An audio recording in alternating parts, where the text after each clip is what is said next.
இப்போ வாங்க இருக்காதா பெஞ்சமின் இப்ப நம்ம திருவனந்தபுரம் கேரளா வந்திருக்கோம். ஆமா, எல்லாத்தையும் ஜூஸ் நம்ம சகோதரர்கள். என்ன பஸ் இது?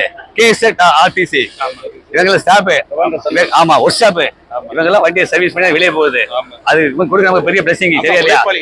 இது வந்து இப்ப ஸ்ட்ரென்த் கூலா இருந்தா கூட கிரேப் ஜூஸ் கெமிக்கல் எதுவும் கிடையாதுங்க. அவங்களுக்கு நல்லது. என்ன ஏழு ஆசீர்வாதம். என்ன இந்தாங்க வாங்கிட்டீங்களா?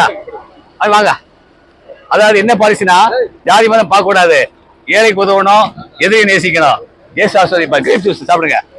எங்களுக்கு ஆசீர்வாதம் கொடுங்க கொடுங்க கொடுங்க கொடுங்க கொடுங்க. இந்தாங்க இந்த பாட்டில் வச்சுக்கலாம். பாட்டில் அப்புறம் யூஸ் பண்ணிக்கலாம். நீங்க என்ன வச்சு வச்சுக்கலாம். வாங்கிட்டீங்களா? ஆச்சு வச்சுக்க. எல்லாம் வாங்கியாச்சா? வாங்கியாச்சா? அவரை கொடுங்க. அங்க அங்க அங்க அந்தாங்க. அங்க வேற யாரு? அவங்க வர சொல்லுங்க. அவங்கள அங்கே போருமா? வரங்களா? பாருங்க, பார்த்தோம் சந்தோஷம். எல்லாம் தொழிலாளிகள், இவங்க உழைப்பாளிகள். இவங்க